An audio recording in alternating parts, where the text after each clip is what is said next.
বারাকাল্লাহু লাক بارك الله لك ওয়া বারাকা আলাইক وبارك عليك ওয়া জামাআ বাইনাকুমা وجمع بينكما ফি খাইর। বিয়ে এটা একটা ইবাদত।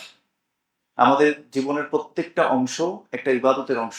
রাসূলুল্লাহ সাল্লাল্লাহু আলাইহি ওয়াসাল্লাম বলেছেন, সেই বিয়ে বেশি বরকতময় যেখানে কম খরচ করা হয় এবং সহজ হয়।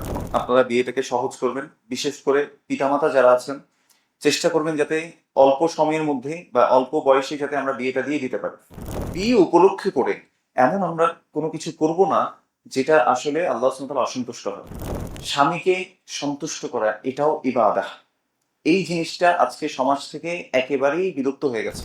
আলহামদুলিল্লাহ বিয়ে সম্পন্ন হয়েছে, আপনারা শুনেছেন যে বাবা তার নিজের মেয়েকে তুলে দিয়েছেন এবং যিনি স্বামী ছিলেন বা বর ছিলেন তিনি সেটাকে গ্রহণ করেছেন।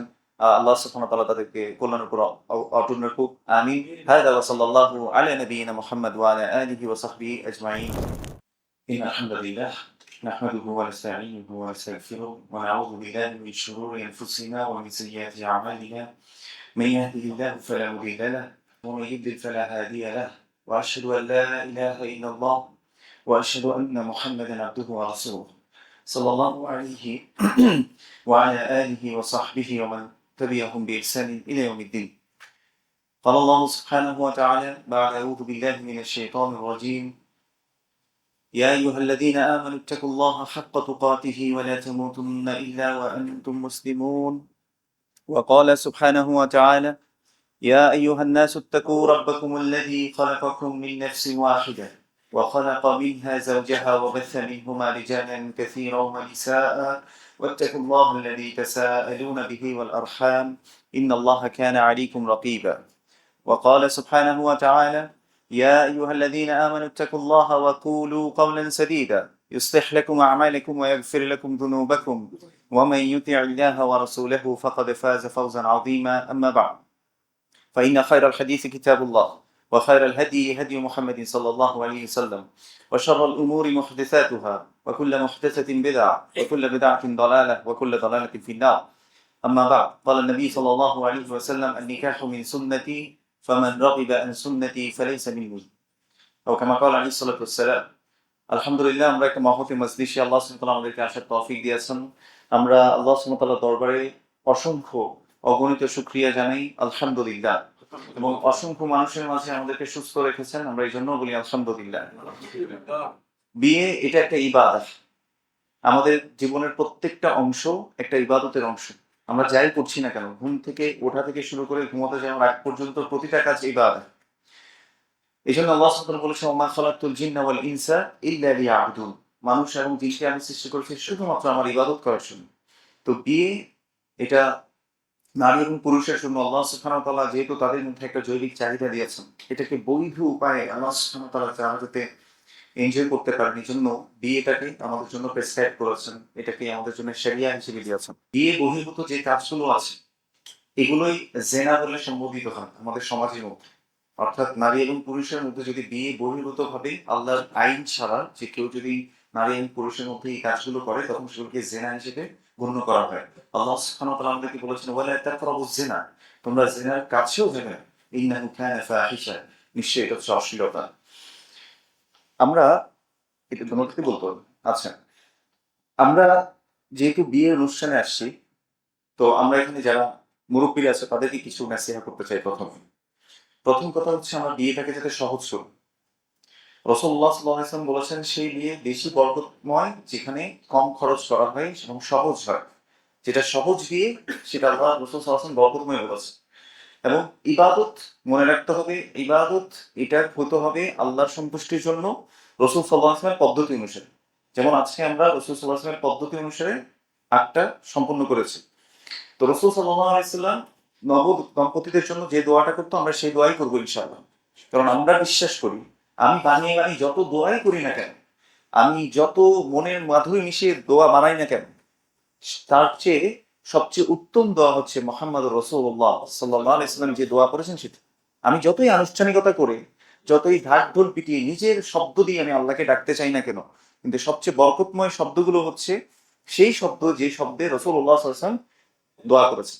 তো রাসূল সাল্লাল্লাহু আলাইহি ওয়াসাল্লাম নবদম্পতির জন্য যে দোয়া করতেন, আমরা আসলে সেই দোয়াটা আগে করবো ইনশাআল্লাহ। রাসূলুল্লাহ সাল্লাল্লাহু আলাইহি ওয়াসাল্লাম বলতেন, আপনারা আমার সাথে সাথে বলবেন, বারাকাল্লাহু লাক بارك الله لك ওয়া বারাকা আলাইক وبارك عليك ওয়া জামাআ বাইনাকুমা وجمع بينكما ফি খাইর।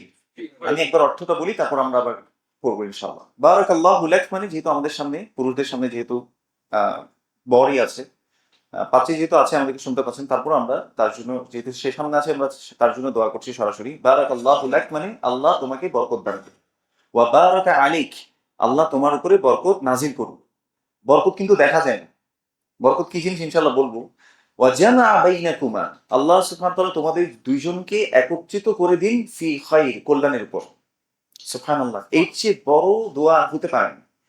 তো যাই হোক, বরকত হচ্ছে এমন জিনিস, মনে করেন আপনি 1 লক্ষ টাকা আপনার স্যালারি অথবা প্রফিট আসে আপনার ব্যবসা থেকে 1 লক্ষ টাকা, কিন্তু আপনার দেখা যাচ্ছে আপনার তারপরেও হাত চলছে না, অন্যের কাছে হাত পাততে হচ্ছে, বা সংসার ঠিকভাবে চলছে না। আরেকজনের 50,000 টাকা বা 30,000 টাকা বেতন, কিন্তু তার কোনো ধার কর্জ নাই, সে মানে সহজ সরল একটা জীবন সে সুন্দরভাবে অতিবাহিত করতে পারছে। এটাই বরকত। অল্পের মধ্যে আল্লাহ সুবহানাহু ওয়া তাআলা বরকত দিতে পারেন, নট নেসেসারি যে অনেক বেশি থাকতে হবে, এটাই বরকত। তো আমরা এই জন্যই নবদম্পতির জন্য আবার একটু দোয়া করি, বারাকাল্লাহু লাক بارك الله لك ওয়া বারাকা আলাইক وبارك عليك ওয়া জামা বাইনাকুমা وجمع بينكما ফি খাইর। في خير যাই হোক, যে কথাটা নাসিহা করছিলাম মুরব্বীদের জন্য, আপনারা বিয়েটাকে সহজ করবেন, বিশেষ করে পিতামাতা যারা আছেন, চেষ্টা করবেন যাতে অল্প সময়ের মধ্যে বা অল্প বয়সে যাতে আমরা বিয়েটা দিয়ে দিতে পারি। কারণ মনে রাখবো, রাসূল সাল্লাল্লাহু আলাইহি ওয়াসাল্লাম বলেছেন, কুল্লুকুম রাঈন ওয়া কুল্লুকুম মাসউলুন আন রাইয়াতিহি, তোমরা প্রত্যেকেই দায়িত্বশীল, তোমাদের প্রত্যেককে তার দায়িত্ব সম্পর্কে জিজ্ঞেস করা হবে। তাহলে আমার যে অধীনস্থ সন্তান সন্ততি আছে, এদেরকে আমাদেরকে বিয়ে দেওয়াটা আমাদের জন্য, এটা আমাদের দায়িত্ব। তাহলে এটাকে আমরা যত সহজ করব, সমাজে অশ্লীলতা তত কমে আসবে। এখন সমাজের মধ্যে অশ্লীলতা বেশি না কম? বেশি। আপনি দেখেন এখন 30-র পরে গিয়ে, 35-এর পরে গিয়ে 40-তে গিয়ে বিয়ে করছেন, তাই না? ট্রেন্ড হয়ে যাচ্ছে। এই ট্রেন্ডটাকে আসলে আমাদেরকে ভাঙা উচিত। এটা আমার প্রথম নাসিহা ছিল। সেকেন্ড নাসিহা, বিয়ে উপলক্ষে করে এমন আমরা কোনো কিছু করব না যেটা আসলে আল্লাহ সুবহানাহু ওয়া তাআলা অসন্তুষ্ট হয়। আমি কি মিন করেছি আপনারা ভালো করে বুঝেছেন সেই জিনিসটা। যেই জিনিসটা আমরা ইবাদত বলছি, কিন্তু ইবাদত বহির্ভূত এমন কোনো কাজ, তার মানে আমি এটা বলছি না বিয়েতে আনন্দ করা যাবে না, একবারও বলিনি। বিয়েতে অবশ্যই আনন্দ করা যাবে। এমনকি রাসূলুল্লাহ সাল্লাল্লাহু আলাইহি ওয়াসাল্লাম ছোট ছোট বাচ্চাদেরকে দফ বাজিয়ে গান করার জন্য পাঠিয়েছেন, তার মানে আনন্দ করা যাবে, কিন্তু সেখানে আমরা যাতে আল্লাহর বাউন্ডারিকে কি না করি, ক্রস না করি। সেখানে যাতে অশ্লীলতা না হয়, সেখানে যাতে নারী পুরুষের যে অবাধ মেলামেশা সেটা যাতে না হয়, সেই জায়গাগুলোতে আমরা একটু খেয়াল রাখবো ইনশাআল্লাহ। তৃতীয় যে কথাটা বলতে চাই, রাসূলুল্লাহ সাল্লাল্লাহু আলাইহি ওয়াসাল্লামকে আল্লাহ সুবহানাহু ওয়া তাআলা আয়াত নাযিল করে বলেছেন। এবার বরের জন্য কিছু নসিহত। আয়াত নাযিল করে বলেছেন, অমিন আয়াতিহি, আল্লাহর আয়াতগুলোর মধ্যে, আল্লাহর নিদর্শনগুলোর মধ্যে একটা নিদর্শন এরকম, আন খালাকা লাকুম মিন আনফুসিকুম আজওয়াজা, তোমাদের মধ্য থেকেই তোমাদের সঙ্গিনীকে আল্লাহ সৃষ্টি করেছেন। কেন? লিতাসকুনু ইলাইহা, যাতে তোমরা তার কাছে কি পাও? শান্তি পাও। তো এই মানে স্ত্রী হচ্ছে শান্তির জায়গা। আপনি দেখেন এখানে যত পুরুষ আছে সবাইকে যদি জিজ্ঞেস করি, আপনি দেখবেন যে আপনার অনেক টাকা পয়সা বা ব্যবসা বাণিজ্য অনেক ভালো চলছে, চাকরিতে অনেক ভালো আপনি প্রোগ্রেস করছেন, কিন্তু আপনার ঘরে অশান্তি। আপনি দেখবেন যে আপনার মন ভালো নাই আসলে।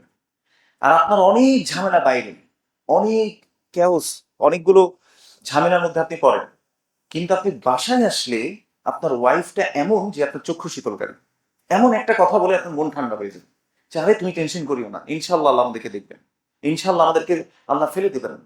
আমি কি বুঝাতে পেরেছি? এরকম ছোট, এরকম নেককার একজন স্ত্রী পাওয়া, এটা অনেক বড় একটা বিষয়। এই জন্য আল্লাহ সুবহানাহু ওয়া তাআলা আমাদেরকে দোয়া শিক্ষা দিয়েছেন। আমি বড়কেও বলবো তিনিও যাতে এটা মুখস্থ করে নেন।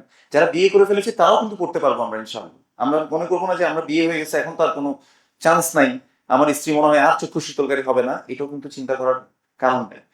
আল্লাহ সুবহানাহু ওয়া তাআলা সূরাতুল ফুরকানের মধ্যে ৭৪ নম্বর আয়াত, রব্বানা হাব লানা মিন আজওয়াজিনা ওয়া যুররিয়্যাতিনা কুররাতা আ'য়ুন ওয়াজআলনা লিল মুত্তাকিনা ইমামা। কি সুন্দর দোয়া, রব্বানা। আরবি পারেন না কোনো সমস্যা নেই, আপনি বাংলায় বলেন, আল্লাহ সকল ভাষা বুঝেন। রব্বানা হাব লানা, হে আল্লাহ আপনি আমাদেরকে দান করেন, মিন আজওয়াজিন, এমন সঙ্গিনী, কুররাতা আ'য়ুন, যে আমার চক্ষু শীতলকারী হবে, যাকে দেখলে আমার চোখ ঠান্ডা হয়ে যাবে। তাহলে এই দোয়া আমরা করবো ইনশাল্লাহ। আজকে যারা বিয়ে হয়েছে তারাও করবে, আমরা যারা আছি আমরা সবাই করবো, এই দোয়া অবশ্যই করবো। আপনি যখন কোনো সালাফের জন্য বলতে, আমার আমার যদি কোনো ঘোড়ার মধ্যে আমি যদি কোনো দোষ দেখতে পেতাম, বা আমার যেটা বাহন ছিল সেটা যদি একটু ডিস্টার্ব করতো, তখন আমরা মনে করতাম মনে হয় আমার গুনার ফল এটা। অতএব আমার স্ত্রী যখন আমার কোনো কথা শুনছে না, অথবা সন্তান যখন কথা শুনছে না, তখন আমি নিজের দিকে তাকাবো, ইস্তিগফার করবো, বাড়িয়ে দিব। আমি আল্লাহর কাছে ক্ষমা চাইবো যে আল্লাহ, তুমি আমাকে আমার গুনার জন্য পাকড়াও করিও না, তুমি তাদেরকে শুধরে দাও। এমনকি রাসূলুল্লাহ সাল্লাল্লাহু আলাইহি ওয়াসাল্লাম আল্লাহ সুবহানাহু ওয়া তাআলা আয়াত নাযিল করে দিয়েছেন যে অন্য নবীরা কি করতো। অন্য নবীরা পড়তো যে রব্বি আউজিআনি আন আশকুরা নি'মাতাকা আল্লাতী আন'আমতা আলাইয়া ওয়া আলা ওয়ালিদাইয়া ওয়া আন আ'মালা সালিহান তারদাহু ওয়া আসলিহ লি ফি যুররিয়্যাতি ইন্নী তুবতু ইলাইকা ওয়া ইন্নী মিনাল মুসলিমিন। নবীরা দোয়া করতেন, হে রব, আপনি আমাকে সাহায্য করুন যাতে আপনি আমাকে যে নিয়ামত দিয়েছেন সেই নিয়ামতের শুকরিয়া আমি আদায় করতে পারি, আমার মা বাবাকে যে নিয়ামত দিয়েছেন সেই নিয়ামতের শুকরিয়া যাতে আমি আদায় আদায় করতে পারি। এমন আমল করার আপনি আমাকে সাহায্য করেন যে আমল করলে আপনি সন্তুষ্ট হবেন, এবং আপনি আমার সন্তান সন্ততিকে শুধরে দিন। আমি আপনার কাছে তওবা করছি, ওয়া ইন্নী মিনাল মুসলিমিন, এবং আমি মুসলিমদের অন্তর্ভুক্ত। এভাবে করে নবীরা দোয়া করতেন। তাহলে আমরাও দোয়া করবো আমার সন্তান সন্ততির জন্য। আমি কি বুঝাতে পারছি? দোয়া ছাড়া যাবে না। আপনার এখন বরের জন্য যে উপদেশটা দিচ্ছি, একজন মানুষ হিসেবে প্রত্যেকটা মানুষ ভুল করে। রাসূল সাল্লাল্লাহু আলাইহি ওয়াসাল্লাম বলেছেন, কুল্লু বানি আদম খাত্তা ওয়া খায়রুল খাত্তাইনা আত-তাওয়াবুন। প্রত্যেক আদম সন্তান ভুলকারী, তাদের মধ্যে উত্তম হচ্ছে যারা তওবা করে নেয়, শুধরে নেয়, আল্লাহর কাছে ফিরে আসে। এজন্য স্বামী হিসেবে আপনার কিছু ভুল থাকবে, স্ত্রী হিসেবে স্ত্রীরও কিছু কি থাকবে, কমতি থাকবে। কারণ আপনারা এতদিন হয়তো একসাথে ছিলেন না, এখন একসাথে থাকবেন, অনেক কিছু এক্সপোজ হবে, আপনার সামনে আসবে। তো রাসূল সাল্লাল্লাহু আলাইহি ওয়াসাল্লাম বলেছেন যে তোমাদের মধ্যে উত্তম হচ্ছে সে খিয়ারুকুম লিনিসাইহি লিসাইহি, তার তার তোমাদের মধ্যে উত্তম হচ্ছে সে যে তাদের পরিবারের কাছে উত্তম। ওয়া আনা খায়রুকুম, আমি তোমাদের মধ্যে উত্তম হচ্ছে লিআহলি, আমার পরিবারের জন্য। ও কামা ক্বালা আলাইহিস সালাতু ওয়াস সালাম। এইজন্য রাসূল সাল্লাল্লাহু আলাইহি ওয়াসাল্লাম তার পরিবারের জন্য কাছে উত্তম ছিলেন। দেখেন, আমি হয়তো আপনার সামনে এখন অনেক ভালো বক্তব্য দিতে পারছি, কিন্তু আমার অ্যাকচুয়াল সিচুয়েশন জানবে কে বলেন তো? আমার স্ত্রী, যার কাছ থেকে আমি আসলে লুকাতে পারবো না। এই জন্য আমি যদি আসলে ভালো মানুষ হই, আমার স্ত্রী সে সার্টিফিকেট দিতে হবে। তাহলে স্ত্রী আমার সার্টিফিকেট, তাহলে স্ত্রীর সাথে আমার ওরকম ব্যবহার করতে হবে। সবচেয়ে সুন্দর ব্যবহার পাওয়ার যোগ্য হচ্ছে কে? আমার স্ত্রী বা ঘরের মানুষ যারা আছে। তাহলে স্ত্রীর সাথে ভালো ব্যবহার করা, এবং আপনি কি কি কাজ পছন্দ করেন, কি কি পছন্দ করেন না, কোনটা করলে আপনার মন খারাপ হয় বা আপনার অপছন্দ করেন, সেই বিষয়গুলো আপনি তাকে আজকেই জানিয়ে দিবেন। বা যখন তার সাথে আপনার বাসর হবে, তখন আপনি ওই সময়টাতে আপনি তাকে আগে ব্রিফ করুন, আপনি জানিয়ে দিবেন, এবং তার কি পছন্দ অপছন্দ এটাও আপনি জেনে নেবেন, যাতে আপনিও তাকে হেল্প করতে পারেন। এবং আপনার পরিবারের মানুষ কে কিরকম, বা কে, অনেক সময় এরকম থাকে না যে কোনো মুরব্বী মানুষ দেখা যাচ্ছে একটু ময়লা থাকলে রাগ করে ফেলেন, এই জিনিসগুলো আপনি তাকে একটু ব্রিফ করে দেবেন ইনশাআল্লাহ। এবং স্ত্রী হিসেবে যেহেতু কোনেও আমাদেরকে শুনতে পাচ্ছেন, তাকেও আমরা বলবো, স্বামীকে সন্তুষ্ট করা এটাও ইবাদাহ। এই জিনিসটা আজকে সমাজ থেকে একেবারেই বিলুপ্ত হয়ে গেছে। মানে আমরা মনে করি, মানে হ্যাঁ, একটা সময় ছিল যে নারী নির্যাতন হতো, স্বামীকে সন্তুষ্ট করতে হতো, কোনো ভাগ ছিল না, সম্পত্তির কোনো ভাগ ছিল না। তো যাই হোক, তো ইসলাম প্রত্যেকটা জায়গায় তাকে ভাগ দিয়েছে, মানে সুন্দর একটা পোর্শন তার জন্য রেখেছে। ইভেন একজন স্ত্রীর কোনো যদি ইনকাম থাকে, তার যদি ওয়েলথ থাকে, সেখানেও কিন্তু হাজবেন্ড কি করতে পারবে না, ইন্টারফেয়ার করতে পারবে না। বুঝতে পারছি এতটা রাইটস, মানে ইসলাম একজন মেয়ের জন্য দিয়েছে। এজন্য একজন মেয়েকে আল্লাহ সুবহানাহু ওয়া তাআলা সম্মানিত করেছেন, তিনি রানীর মতো থাকবেন। তাকে তার তার হাজবেন্ড কি কি পছন্দ করেন না পছন্দ করেন, আপনি এই বিষয়গুলো খেয়াল রাখবেন। তৃতীয় যে মেসেজটা করবো হাজবেন্ডের জন্য, সেটা হচ্ছে আজকে থেকে হাজবেন্ড না, শুধু ওয়াইফকেও। আপনি দেখবেন যে আপনারা হয়তো সবাই কম বেশি এই জিনিসটাকে ফেস করেছেন। মহিলাদের যখনই কোনো রাগ হয়, তখন বলে যে তোমাকে বিয়ে করে আমার জীবনটাই শেষ। এটা অনেকেই এটা ভুক্তভোগী আমরা, তাই না? মানে আমি আমাকে সহ কেন বললাম, মানে আপনি আবার ধারণা করেন না যে আমি কোনো এটা ফেস করেছি কিনা। না, আলহামদুলিল্লাহ এখনো করি নাই। তো এটা আমরা অধিকাংশ সময় দেখি সমাজের মধ্যে, যে মহিলারা যখনই অসন্তুষ্ট হয় তখন বলে বসে, তোমাকে বিয়ে করে আমি ভুল করেছি। তো এটা শয়তানের অনেক বড় একটা ধোঁকা। এই জন্য স্বামী স্ত্রী দুজনকে আজকে বলবো, আজকে এই বিয়ের দিন থেকে আপনি নিজের সাথে একটা প্রমিস করেন যে তালাক, সেপারেশন, এই জিনিসটাকে আমি ভুলে যাব।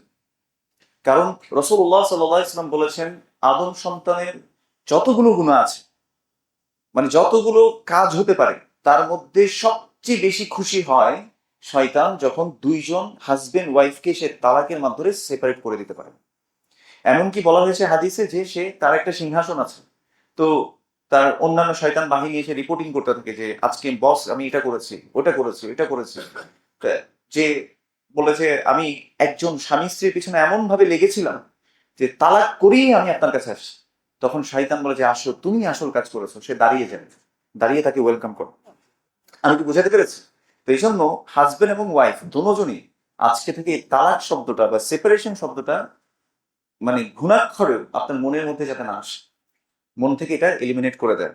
যাই হোক, অনেক কথা বলে ফেললাম। আল্লাহ সুবহানাহু ওয়া তাআলা তাদেরকে কল্যাণের উপর একত্রিত রাখুন এবং আল্লাহ সুবহানাহু ওয়া তাআলা তাদেরকে এমন সন্তান দান করুক যারা কোরআন এবং সুন্নাহর উপরে প্রতিষ্ঠিত থাকবে, এবং আপনারাও আল্লাহ এবং তার রাসূল সাল্লাল্লাহু আলাইহি ওয়াসাল্লামের সুন্নাহর উপরে প্রতিষ্ঠিত থাকার চেষ্টা করবেন।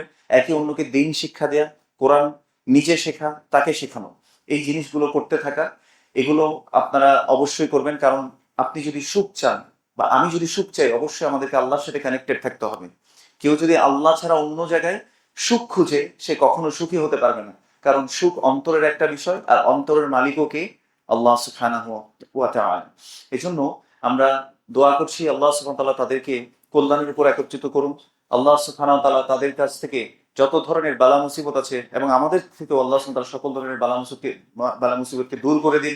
আল্লাহ সুবহানাহু ওয়া তাআলা সুন্নাহর উপর আমাদেরকে অটল রাখুন, এবং আল্লাহ সুবহানাহু ওয়া তাআলা রাসূল সাল্লাল্লাহু আলাইহি ওয়াসাল্লামকে যে দোয়া করিয়েছেন নবদম্পতিদের জন্য, আমরা আবার সেই দোয়াটা করছি। বারাকাল্লাহু লাক ওয়া বারাকা আলাইক ওয়া জামা বাইনাকুমা ফি খাইর। এবং আমরা আবার দোয়া করব যাতে আমাদের পরবর্তী প্রজন্ম তারাও যাতে কিসের উপর থাকে? সুন্নাহর উপরে থাকে। আলহামদুলিল্লাহ, বিয়ে সম্পন্ন হয়েছে। আপনারা শুনেছেন যে বাবা তার নিজের মেয়েকে তুলে দিয়েছেন, এবং যিনি স্বামী ছিলেন বা বর ছিলেন তিনি সেটাকে গ্রহণ করেছেন। আল্লাহ সুবহানাহু ওয়া তাআলা তাদেরকে কল্যাণের উপর অটুট রাখুক। আমিন। হাদা ওয়া সাল্লাল্লাহু আলা নবিয়িনা মুহাম্মদ ওয়া আলা আলিহি ওয়া সাহবিহি আজমাইন। আসসালামু আলাইকুম ওয়া রাহমাতুল্লাহি ওয়া বারাকাতুহু।